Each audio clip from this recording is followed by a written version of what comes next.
Happy Easter to all you beautiful people. Today we will be talking about Autumn Wind. This weapon has returned to us inside of Destiny 2. It does come with a number of different perk combinations and all kinds of roles that you can actually grind for.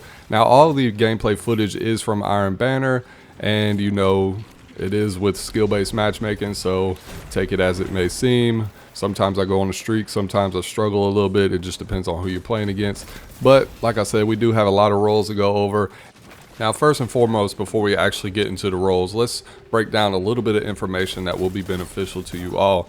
Now, out of the gate, this weapon is a 540 round per minute pulse rifle. It does have a recoil direction of 63 and a magazine size of 37. Now for TTK, I always go with the worst case scenario. So at tier 10 resilient guardians, you will be looking at a 0.8 second time to kill with 8 crits and 1 body. Now for tier 4, you're looking at a 0.73 with 8 crits, and you know the time to kill really isn't much different. Even at tier 7 to tier 5, you're looking at a 0.8 with 7 crits and 2 body. So I really wouldn't reflect on that too much. We can get that down some with the perks that are available to us, but other than that, it's still a phenomenal time to kill regardless. For your damage fall off, you're looking at 31 meters aiming down sights and 18 meters when you're hip firing. So all of this information is raw weapon data. This is without any of the perks or any of the barrel, any mag, any perks that we have with this weapon, any mods or anything like that. Now we are going to jump into the roles.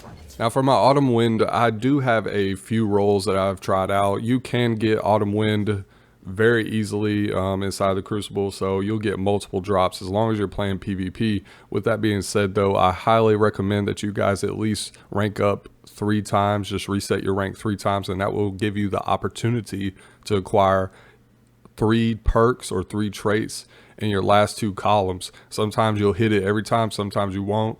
I do recommend that you check every role though and just see if you happen to get the God roll. And then once you do, you don't even have to worry about grinding anymore, but it does become a lot easier when you're actually able to get 3 traits in 1 role. So I highly recommend you guys at least resetting your rank 3 times. Now for the main role that I am playing with in the background gameplay, I do have extended barrel, I have ricochet rounds, slideways, and then I also have elemental capacitor. This role right here does give me a lot of consistent benefits, and although I would rather change out slideways for rangefinder, slideways isn't that bad. It does give me a bump there in range, refilling 15% of my magazine. Now for elemental capacitor, it is one of my favorite perks in the game because depending on the subclass that you're playing on, you get easy benefits.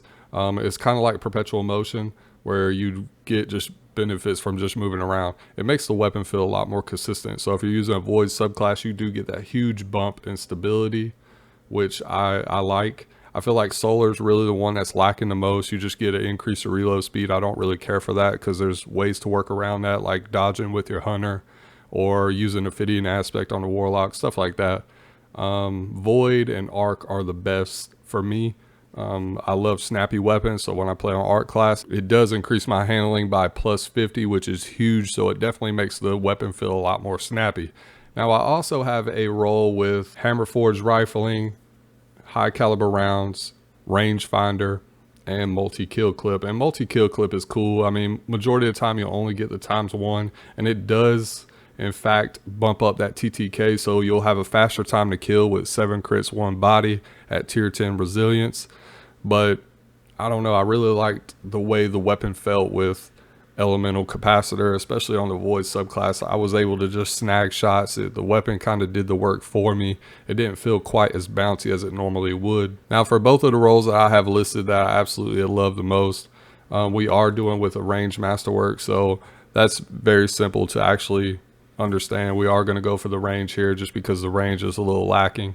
And if you guys didn't craft a Peace of Mind, this is definitely a good second.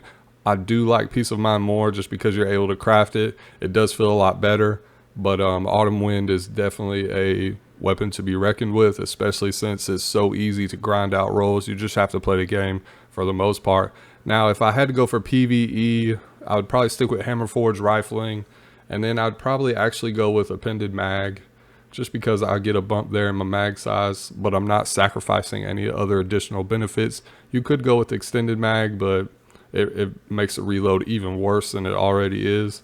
And then for my third trait column, I'd probably go with Demolitionist. It's a great perk. It gives that high uptime with your grenades. Grenades are pretty much the powerhouse to Destiny, I would say. When you are trying to come up with a build or anything like that, I feel like grenades really pave the way for how a build is going to function when you're able to consistently have your grenade and have that grenade uptime. It allows you to gain super energy. It allows you to gain back melee energy. Grenades are very powerful inside Destiny 2, so I highly suggest in this column, Demolitionist is the only way to go for PvE for me personally.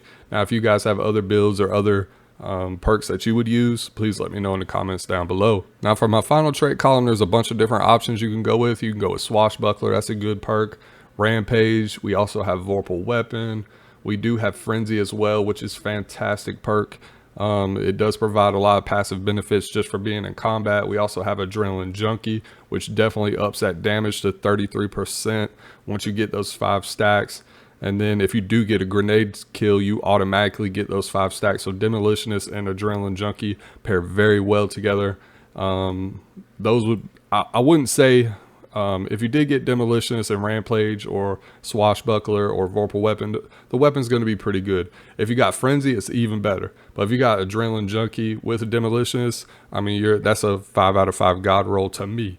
For me personally, that's what I would go for if I was using this weapon for PvE. Now, unfortunately, I'm not really grinding for a roll for PvE just because I don't feel this weapon really is a PvE weapon, so to speak. If you absolutely love this weapon in PvE, I don't mean to disrespect you, but it's just not for me personally. I feel like there's a lot of other better options, especially since this is in the kinetic slot. We have the likes of Witherhoard, Wishender, all kinds of other exotics, Arbalist, and if I'm going to be doing some heavy PvE content, I would take those exotics over this weapon just because I could slot those exotics where this weapon would actually be. If this was an energy weapon, we'd be talking about something completely different, and I would actually recommend using this weapon more often in PvE. But since it's not, and it's a kinetic, it does compete with a lot of powerhouses when it comes to like Nightfalls or any legend content. So there you have it, ladies and gentlemen, Autumn Wind. Now for a recap, a quick recap anyways. For PvE, the god roll for me is Hammerforged Rifling, Appended Mag, Demolitionist, Adrenaline Junkie, and a Ranged Masterwork. Now the reason why we are going with those 2 perks in the final trait columns is because grenades are the powerhouse to Destiny. They are the king, the creme de la creme, so to speak, of getting back all of your other abilities like your super, your melee, class abilities, etc., etc. So I would heavily invest into grenade builds when it comes to PvE content. Now for PvP, where this weapon absolutely shines, there are a number of different perks and trait combinations that you can absolutely go for, but I highly recommend going for Hammerforged Rifling, either high caliber rounds or ricochet rounds. I personally like the high caliber rounds. It does knock your targets back a little bit more. And then I'm also going to include in that third trait column, I'm going to go with Rangefinder and Perpetual Motion. Demolitionist will work here, but I'm really going for those easy passive benefits that make the weapon a lot more consistent. And Perpetual Motion, all you have to do is move around. You get passive benefits. For Rangefinder, I mean, you're just aiming down sights. Boom, you get a zoom magnification increase. It increases your range. Killing Wind is a fantastic trait, but you got to get a kill to get it to work. Slideways is okay, it's decent, but you're sliding around a lot. So if you're one of those players that slides all the time, this will be a good perk for you. Now, for my final trait column, I like Headseeker. Headseeker is fantastic, but if you're trying to get that TTK down, you definitely want to go with Multi-Kill Clip. It does provide that damage increase, and we also have other ways to combat and get that damage down. We do have Swashbuckler, we do have Adrenaline Junkie, Frenzy, stuff like that. So we do have some damage dealing perks here that will decrease the TTK time, and that's really what you want inside of PvP. For me though, I do like Elemental Capacitor, so if I had to give it up, I would be going with either Multi-Kill Clip or Elemental Capacitor. So those are my god rolls for PvP: Hammerforged Rifling, high caliber rounds, Rangefinder or Perpetual Motion, whichever you get or whichever you like, and then Multi-Kill Clip or Elemental Capacitor. And of course, we can't leave out the ranged masterwork. And that's going to do it for me, guys. I hope you all enjoyed the video. If you did enjoy this video, don't forget to like this video and subscribe to my channel. I will have more videos coming out in the near future. I thank you all so much for the support. It has been overwhelming. Thank you all so much once again. Now, if you have any video recommendations or anything that you would like me to cover, please let me know in the comments down below. I do have some more videos, like I said, coming up. And I also will be doing a part 2 for the bow video. Unfortunately, I have not been able to jump on anyone's account recently to play with Hierarchy of Needs again. So I'm currently trying to grind that out. And once I do, I will have that part 2 for the bow video. So please stay tuned for that. I also have some builds coming up I think you guys will be very interested in. And yeah, if you like this content, don't forget to subscribe to this channel. And I will see you all in the next video. I hope you all have a wonderful day.